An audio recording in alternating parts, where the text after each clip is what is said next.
Hi guys, this is Brad from Brad's Trains, and today I will be reviewing this MTH Premier Line SD50 in Norfolk Southern paint. This locomotive was first featured in the 2011 Volume 2 catalog from MTH.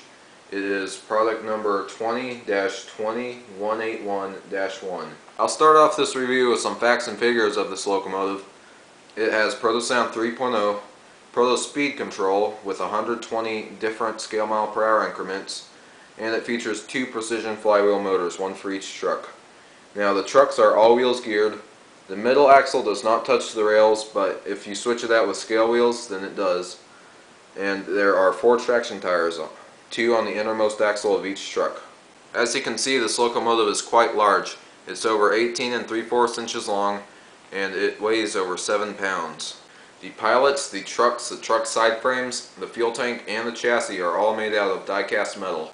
I would like to point out that this locomotive is a long hood forward locomotive. That means that the locomotive is made to run with the long hood facing forward. Now that's why the green marker light's on the long hood rather than the short hood, and the crew figure is facing the long hood. The pilots have separately applied MU hoses on them. It has this separately applied coupler cut bar, which looks very nice.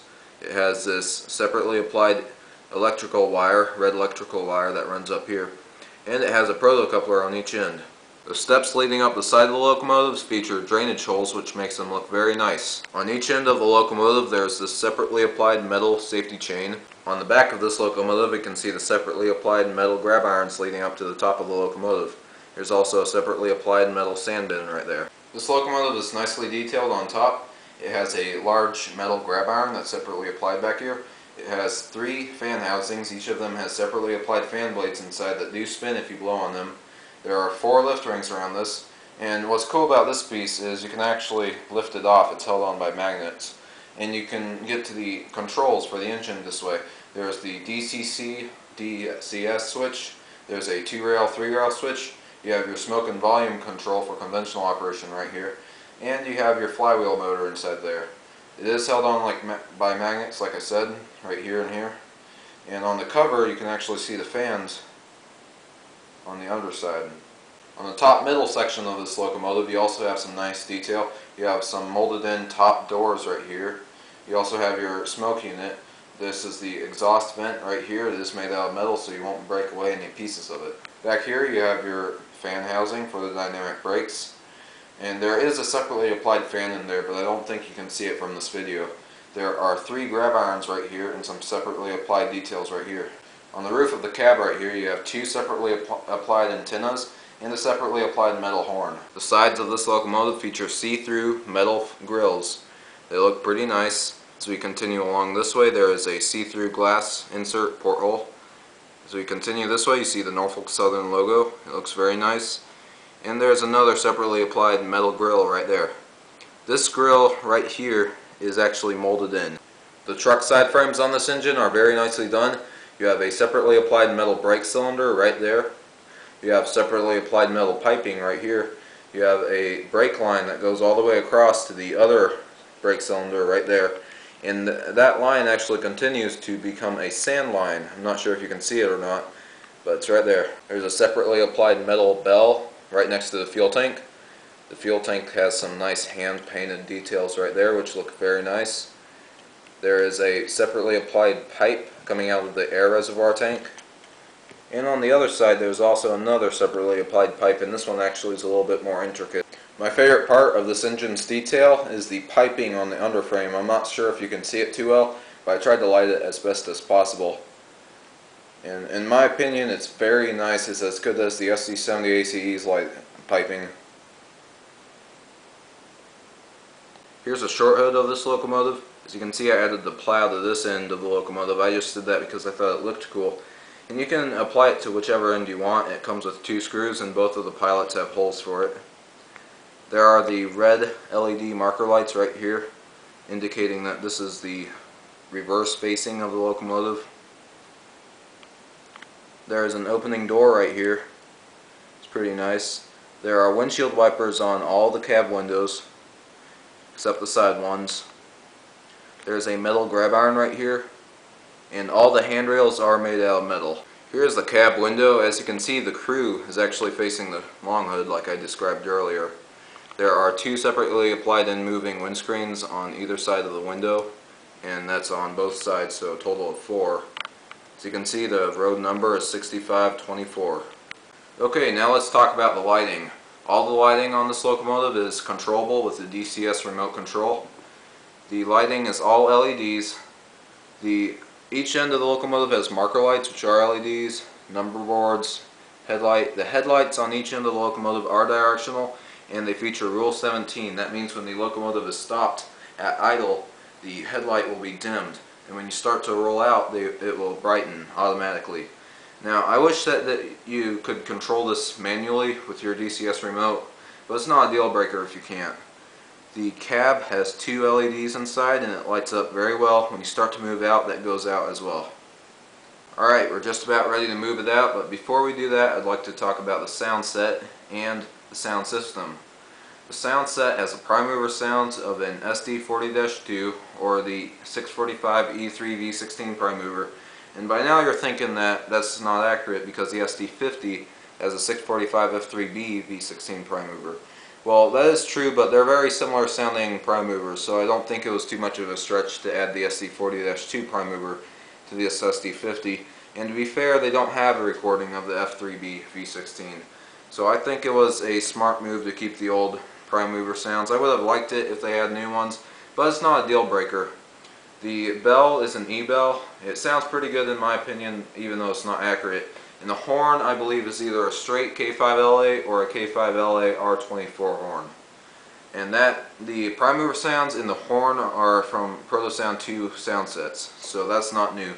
The crew talk is slightly new, and the PFA is 100% new to my knowledge. This locomotive does have a 50mm Vico speaker, which is 4 watts and 4 ohms of resistance, and it does sound good in my opinion.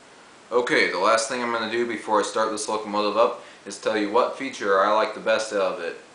In my opinion, my favorite feature is the sound of the prime mover and the overall sound quality.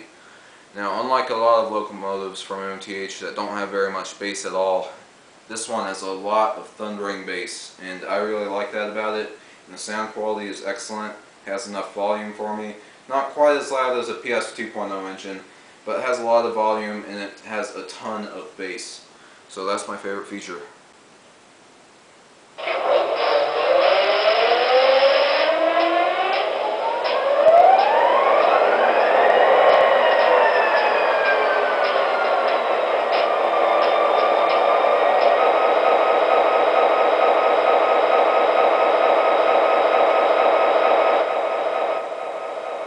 Alright, here's the bell.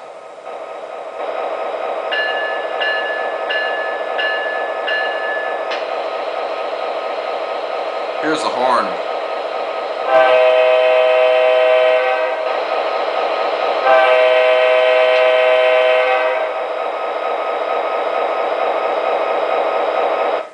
Alright, now I've turned the engine sounds off so we can just listen to the horn and bell without the engine sounds going.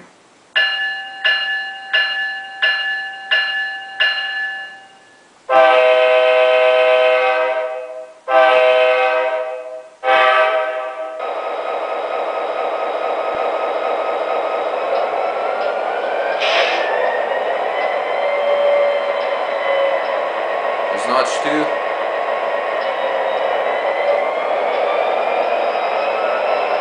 There's notch 3. There's notch 4.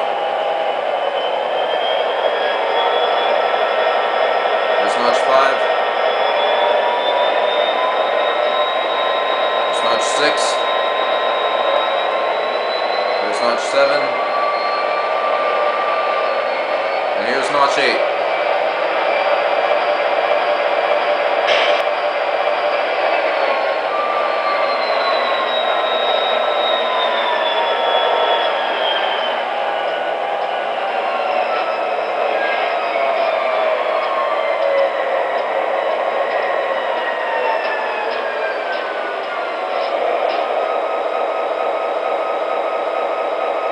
Alright, so there were all the engine revs.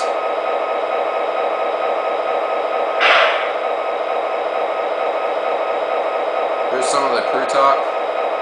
So can you be ready in 5 minutes, over? Ready now.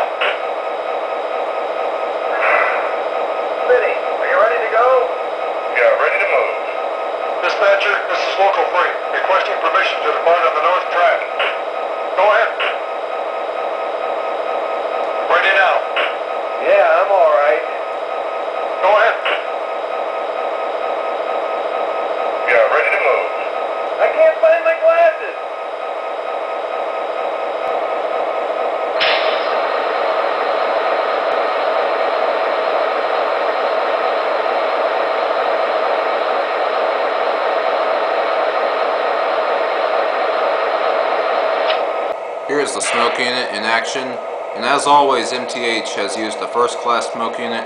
It works great. In notch 8 this thing will fill up the room in no time. And as you can see, even with the volume of the engine turned fairly down, you can barely hear the smoke unit fan. So they did a good job with that. Okay, now let's roll it out. So can you be ready in 5 minutes, over?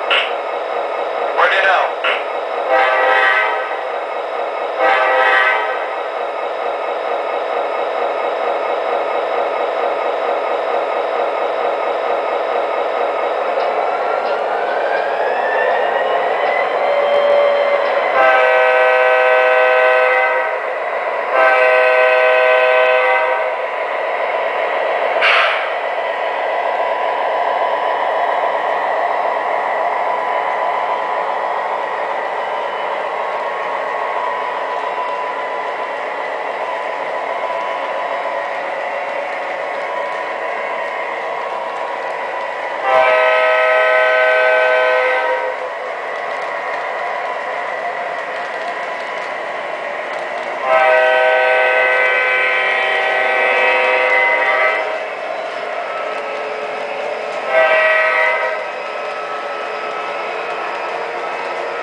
And there those red LED marker lights are.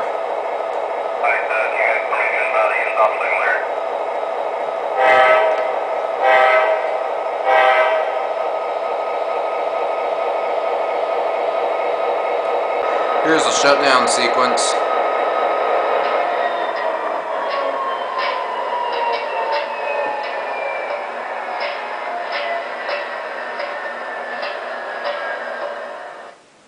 Okay, and that wraps it up for this review. I hope you enjoyed. I'll see you next time.